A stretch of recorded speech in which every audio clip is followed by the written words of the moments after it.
Teresa Yanaros at Divine Frequency. We are here at the 18th annual Conscious Life Expo at the LAX Hilton in Los Angeles. We have Mary Rodwell with us today. Thank you so much for being here. You're most welcome. So Mary is a former nurse who has turned into a professional counselor for people who claim to have been contacted by extraterrestrials. I am so excited to talk with you today. Thank you for being here. Can you tell us a little bit about taking a step back into your past when you were a nurse, and how long were you a nurse when you decided to make this shift? Well, it wasn't quite like that. I was a nurse and then a midwife, and then when I brought up my family, I went into counselling and working in a medical practice. So I did counselling, well, I have done now for about 35 years, but it was during the counselling and also expanding into spirituality that I started to realise there was a bigger picture for us as a species. And that was when someone walked through the door and said, "Mary, I've heard you're open-minded. For this, they think there's no support groups. For this, they think you're crazy," and proceeded to tell me about his experiences with non-human intelligences, and his family were having them as well. So when you say that you were opened up into spirituality, what do you mean by that? Like, how were you raised with your belief systems, and then how did that shift at this time? Well, the shift went from conventional religion, Okay. when I finally realised just how much it was edited by various institutions within the religious fraternity. And when I realised that and explored my spirituality that way, it no longer fitted for me. So I expanded into a more universal kind of understanding, which didn't limit me to one lifetime, which is where I was brought up. There's only one life and that's the end of it, to reincarnation. And I learned hypnosis, and I took people into past lives, and I was very convinced then, because there was an experience that created a reality as far as I was concerned.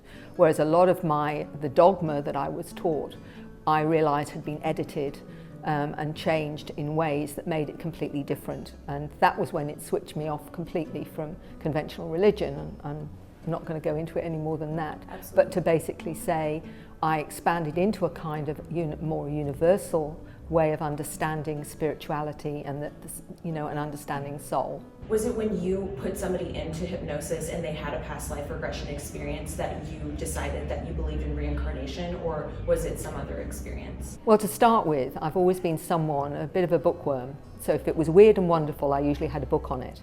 And I read some books on reincarnation, as well as many other things like the supernatural, as it was called, the paranormal, people having experiences with clairvoyance, clairaudience, and a lot of that is, in many more traditional belief systems, is not cool. It's not okay, because you're bringing in demons, all this kind of rubbish. And as far as I was concerned, I wanted to know more, because I needed to know for myself. I was seeking truth. And my truth ultimately led me into actually working with hypnosis and realizing that many people, even though they may not believe in reincarnation, experience past lives. And they were as surprised about it than anyone. But I realized it wasn't about belief then. It was actually about experiences that the subconscious, superconscious, was revealing to us all, that we are multidimensional in nature. And that really inspired me to look more into all the multidimensional experiences, whether someone's clairvoyant, clairsentient, clairaudient. There are many ways we experience our multidimensional world, and then I found myself drawn into experiencing some of that as well.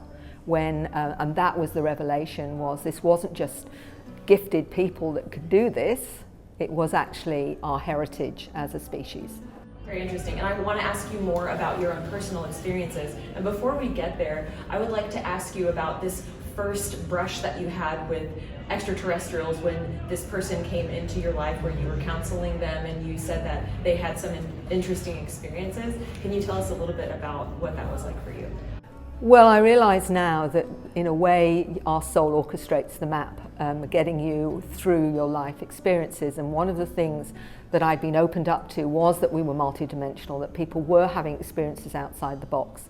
So I was, doing hypnosis with reincarnation, all that part of it as well, when this gentleman walked through the door and said, "Mary, I've heard you're open-minded. For this, there's no support groups. For this, they just think you're crazy." And he proceeded then to tell me about waking up with marks on his body, that his partner was having experiences, the children were having experiences. And fortunately, as synchronicities will go, I'd only recently, prior to that, read 2 books. One was by Dr. John Mack, the Harvard psychiatrist, a professor of psychiatry at Harvard University, that wrote the book Abduction, Human Encounters with Aliens, and he came in as a skeptic, and he wrote the book then saying, after all the psychological testing, he could not fault their experience and he believed it was real. I also read Whitley Strieber's first book, Communion. I've read all of them by now, of course, but he was explaining about his experiences. So there was my baseline for this gentleman that walked through the door. And from that, I thought, well, now what do I do? How do I help someone who's having these kinds of experiences? And the first and most important thing is to listen and not to judge. Just because it's not my experience doesn't make it not real. It just means it's not my experience. And 3,500 people later, from all over the globe, families, children, all professions, all cultures, have come to me with their experiences right across the board, and it really doesn't matter, you know, where you come from. If that's going to be part of your waking up to this greater reality, then it's going to happen. So for me now, it's a done deal.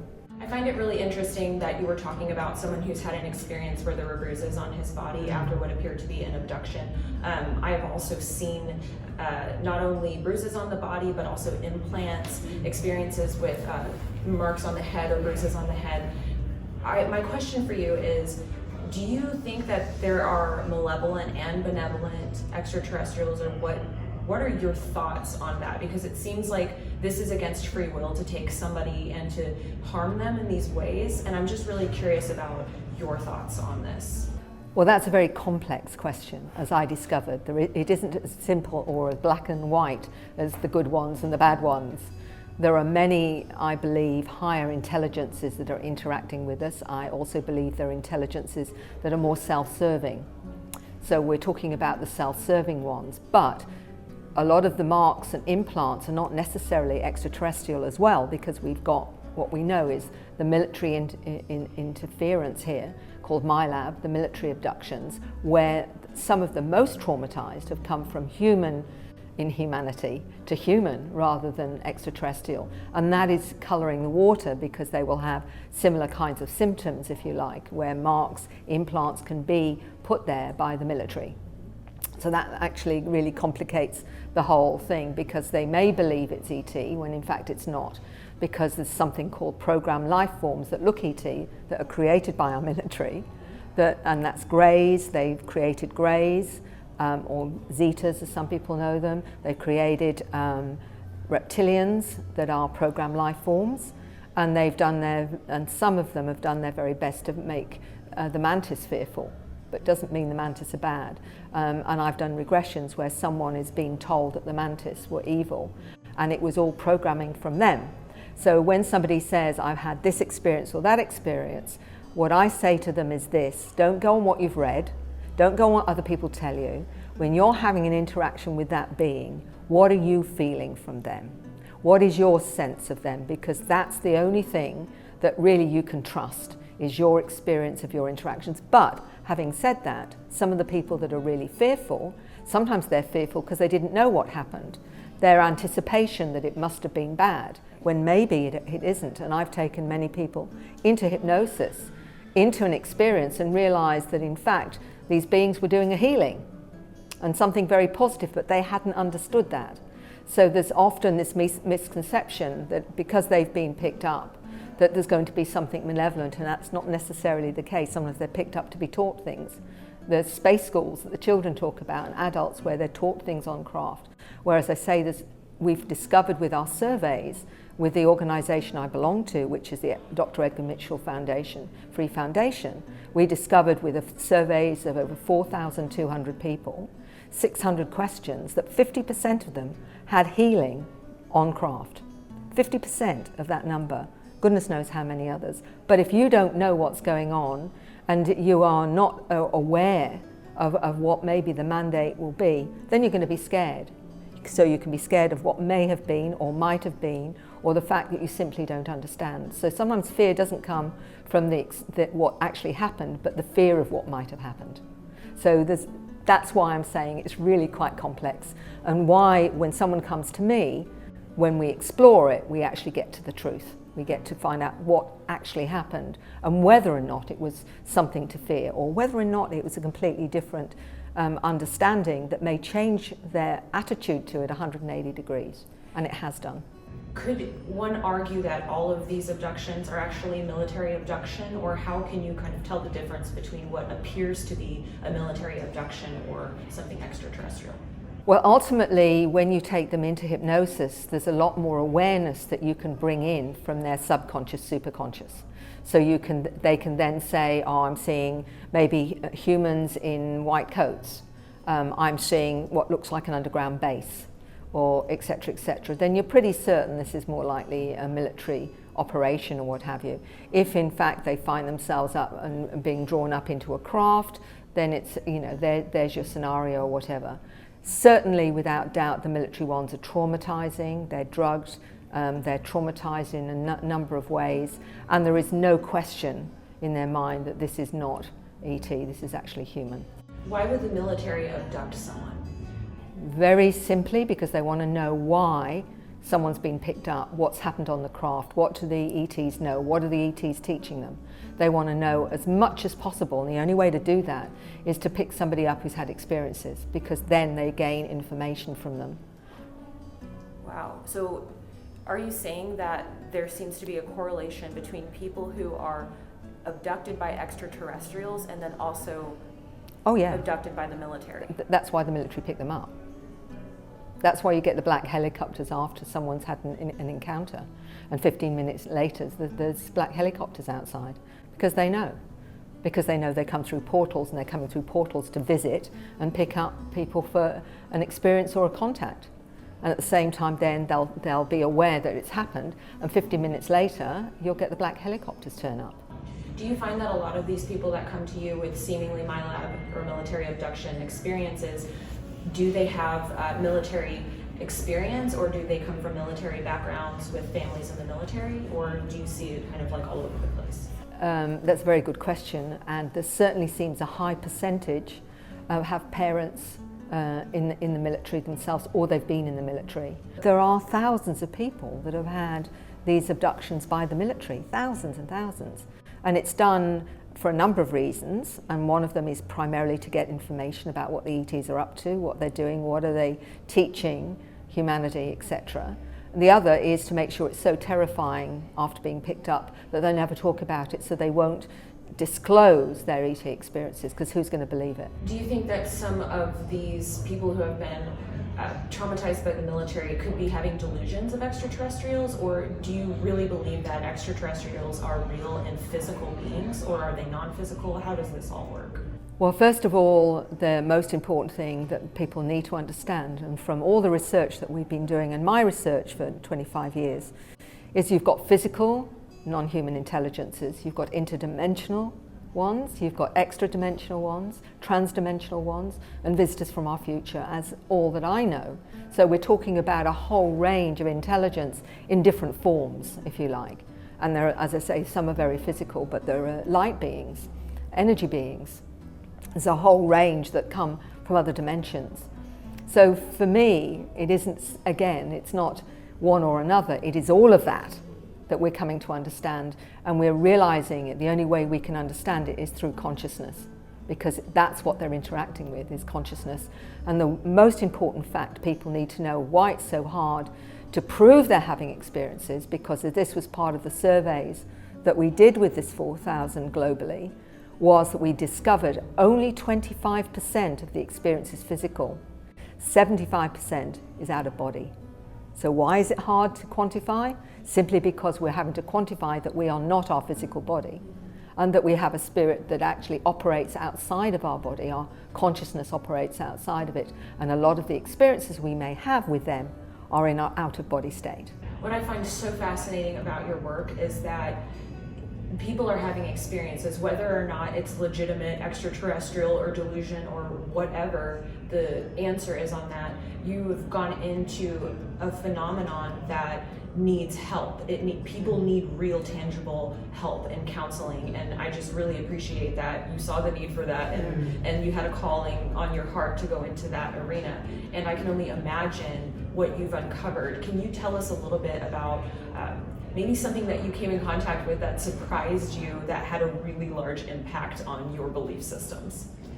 Well, I think I'm constantly being expanded, to be honest. I've realized that I can't have any limits to what may be possible in our realities, if you like, our multiverse, because the more I try and put a lid on it, it just won't fit, because every time I think, oh, I've got a handle on this, and I talk about it as my ice flow of sanity, if you like, of reality, that I'm standing on an ice flow, and just as I think I'm getting a handle on it, it melts and I have to jump to another one, because I realize there are parallel universes, there are different timelines, there are multiverses, and we have experienced many of that because we don't just incarnate as a human. We're incarnating as, we've been extraterrestrial and we've been interdimensional. We've been a lot of the beings that people interact with, and a lot of them will say, I came from this planet, or when you've got children. And one of the latest ones was telling me that he comes from a planet where he was blue, and he drew a picture of himself and said, this is my first human incarnation, and explaining to me that he's come here to help with the pollution, that he's connecting with the planet. Now this is all of 10 years old, that he's explaining to me he can see interdimensionally. These are the new kids coming in that can see the portals, that understand the nature of reality from a completely different perspective because they're being born more awake. So for me, the most fascinating thing is not just helping the adults, but also supporting the children that have a completely expanded paradigm, that are struggling with this world that tells them that everything should fit in this box, which doesn't fit for them. And so, we label them as dysfunctional, when in fact they are wired differently to see more of the multidimensional nature of reality. We're the dysfunctional ones, we're the old models that have been forced into a box saying this is reality, when in fact all we're doing is looking at the 3D world. And what we're missing is that we're multidimensional too, and it's been shut down by our programming, by our consensus reality that says you can't experience that, you can't see that, you're not allowed to, otherwise you're crazy.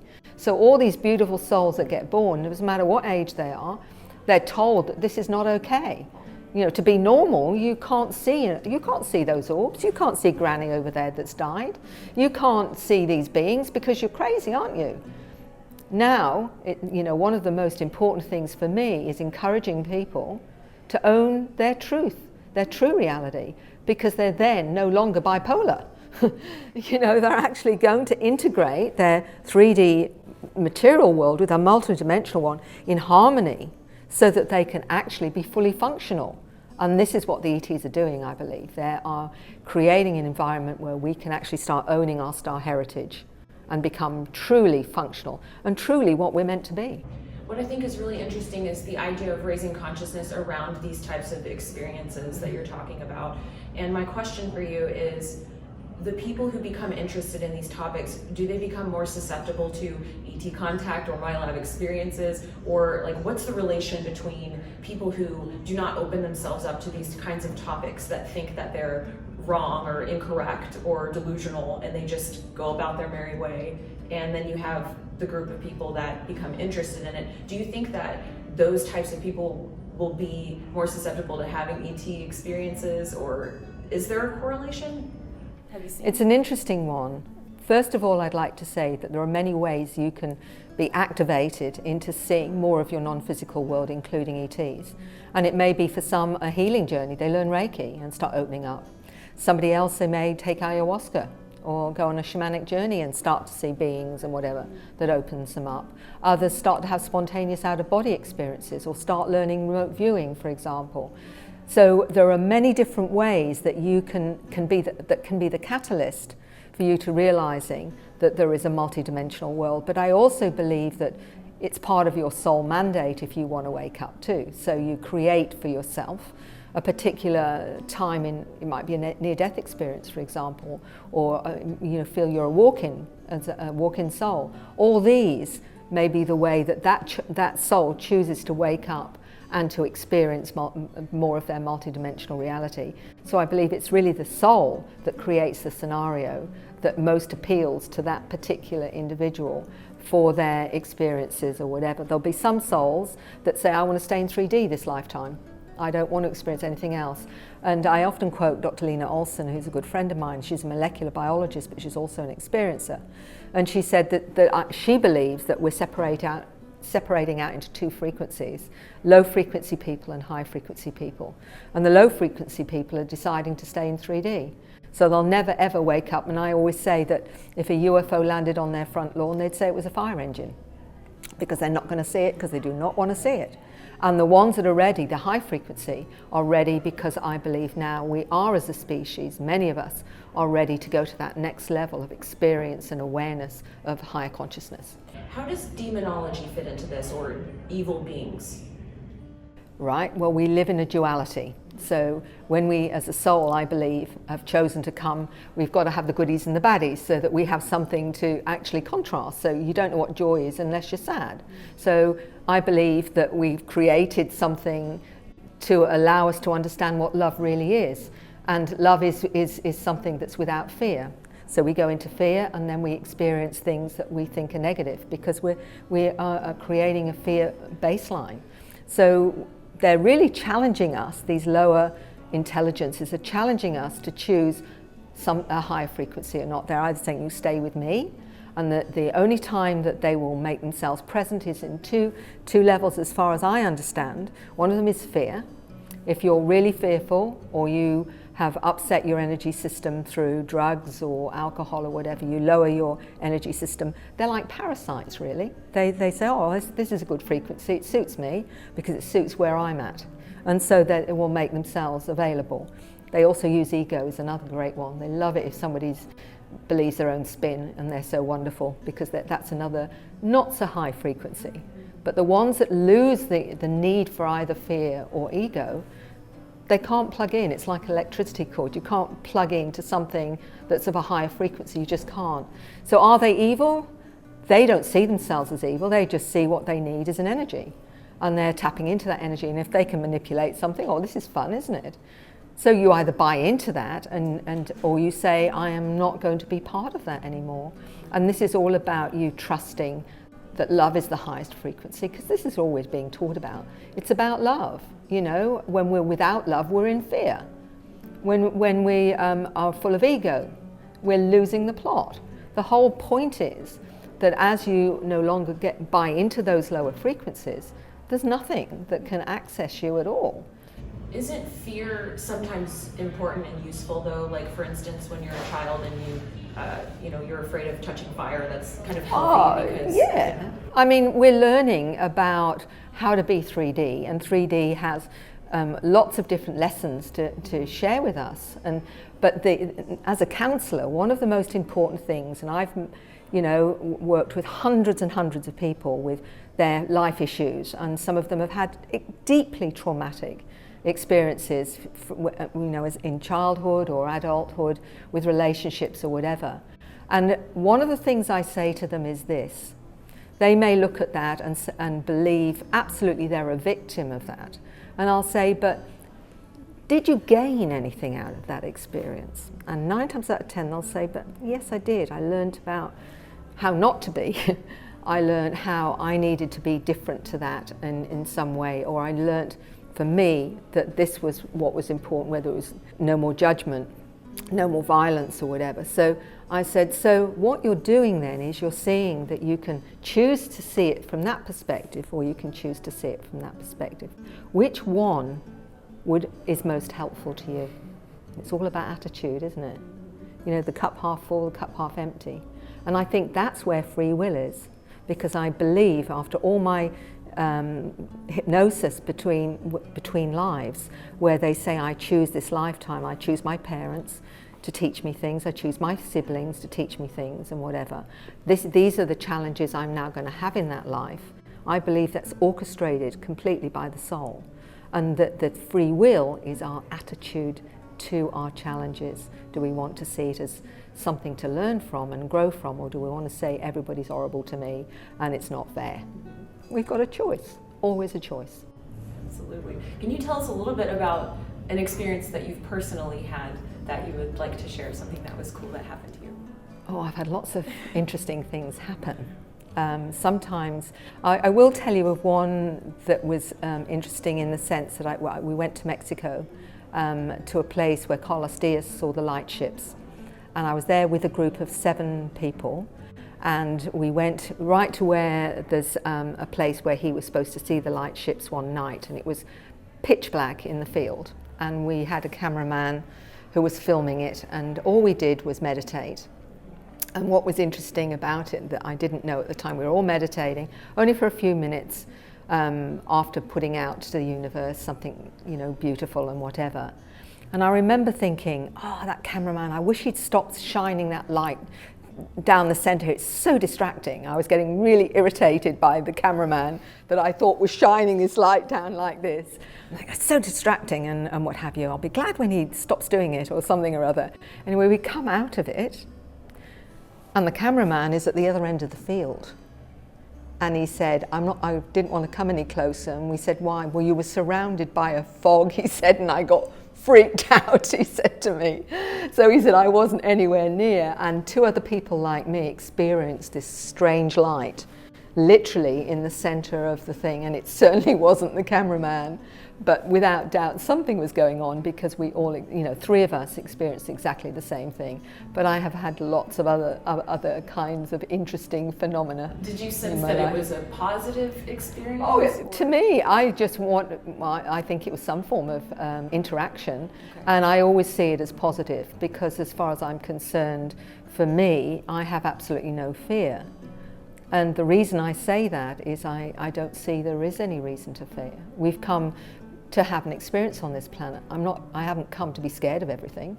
I've come to deal with whatever it is that I've, incarnated for. So why would I be scared of it? I mean, if it's part of my mandate, then I'm going to experience it. So worrying about it isn't going to change it, is it? You know what I mean? I remember talking to a gentleman that dealt with all the dark stuff, and he was researching the dark stuff.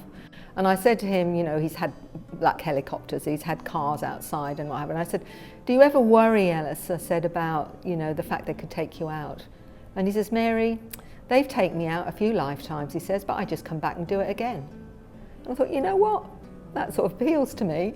Why would I limit myself from doing what I've come here to do? Because all I'm going to do then is, if I do, is that I'm not going to achieve my objective, which is to be authentic and be part of this reality and to experience what I'm meant to experience. I'm not going to run away from that because what's the point,